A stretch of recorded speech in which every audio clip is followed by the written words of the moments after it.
All right, so we are on episode 12. So as I was saying, I started to see him really not want to be around my friends. When we were first married, one of my dear friends was getting married. So we traveled to her wedding and had a great time.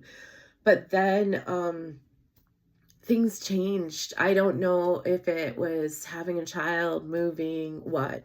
Life just made it change, unfortunately.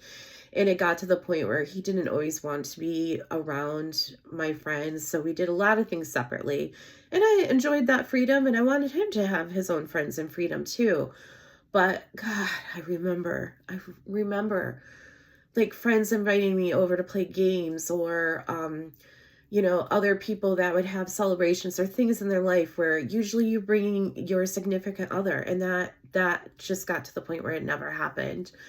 um it was hard. It was hard seeing your friends in partnerships with people, spending time together, and you sitting there thinking, oh, everything's fine because you have an independent but close relationship, and it's fine that your partner's not here. You're an independent person and you trust them. Or me sitting there thinking, why don't I have that? Why don't I have that? Why don't I have someone who wants to, come to a game night or go eat cake with friends at a restaurant, or do those kind of things? He did give me the excuse at one point, oh, he just doesn't know how to hang out with my friends because of them being white. Utter bullshit. I have friends of all backgrounds. And so does he. And it was an excuse. And it was an excuse that I think really he just didn't want to hang out with me. um when we would go on dates, I remember sometimes thinking, God, what are we going to talk about? You shouldn't feel that way with your partner. I mean, I loved him and I loved being with him.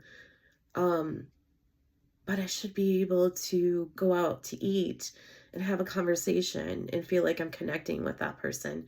And I didn't. And I should have a partner be able to, come with me and share things in my friends'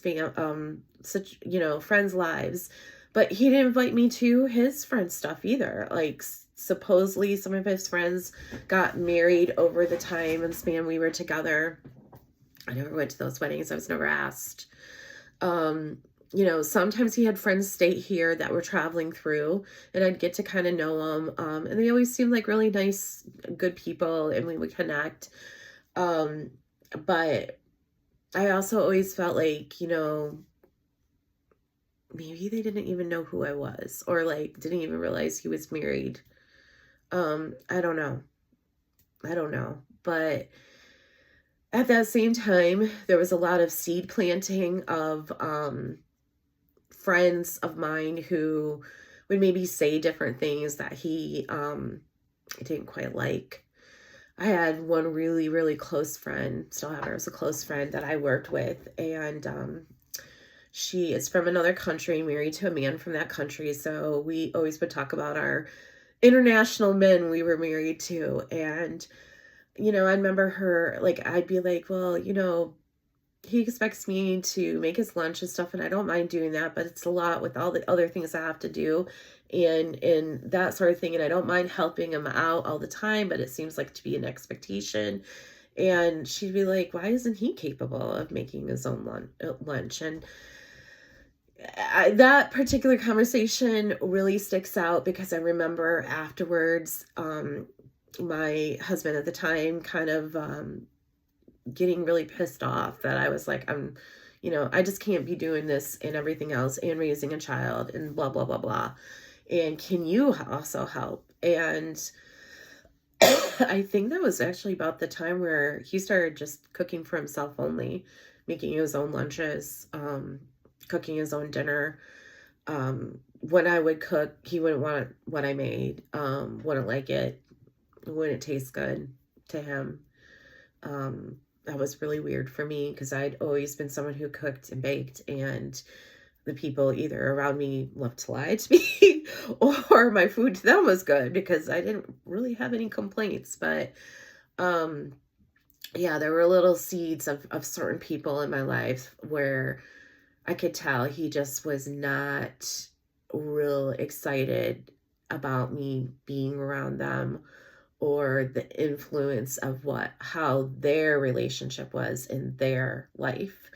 And I get that a lot from him. Well, they're not who we are. We're in our own relationship. And he definitely hated it if he found out that I was sharing with any of my friends about stuff that were going on in our relationship, problems or whatnot. And for me, I'd be like, well, it's not like I was sharing anything deep, dark secrets or anything extremely secretive or whatever. But to him, he did not like that. And looking back, to me, that is a huge sign of a narcissist. They want you to, stay away and not have anyone start helping you figure out that things are just not aligning. They want to keep you in the dark and make sure that you are not getting any hints of what's going on between your relationship isn't kosher. So that should have been a red flag for me at that time. But at the time, I didn't really. I realize now I've been around a lot of narcissists in my life, but I didn't realize I had married one, basically. Another crazy thing, just to kind of end this, is he always had weird little ways to make a quick buck. And again, I thought that was cultural. It's hard to live in Jamaica financially, and I just kept thinking, well, he's just trying to help. And he was great at landscaping, but he did not have a bachelor's degree or higher, and I didn't care. Honestly, did not care. But I also know in America, a lot of times to get those better paying jobs, you need those degrees. So he was trying to help our family out by, sometimes he would flip phones. I think maybe he was a lot of times claiming his phone had been lost, and it hadn't been. And then he'd have a new phone all of a sudden. I don't know. I don't have proof of that. I just know there were a lot of phones coming to our house quite a bit. When he first came over, he had left a newer vehicle in Jamaica, wanted to use that to rent out to people for money. He had some family and friends helping to manage that. That supposedly backfired. Supposedly one of his friends got in a wreck, and that way that we were going to get, incoming money quickly went nowhere. And I remember also giving money a few times, a lot of money to help when the car would have certain small repairs. And he promised, oh yeah, I'll pay you back. The next time it gets rented out, I'll pay you back. No. That was a huge money flop. I remember one time he bought a bunch of used phones and computers to take over to flip. Again, money flop. Ended up losing money on that. He did a lot of side gigs with landscaping here. They would go for a while, and then all of a sudden he would stop doing them, or something would happen. It would always be some kind of an excuse where it'd be something that sounded really good, and oh, this is going to be it. And I'd be all like, back, support your man, let's get this done. And it would always become a flop. Another thing looking back, I realized is a lot of these schemes were discussed after we had sex.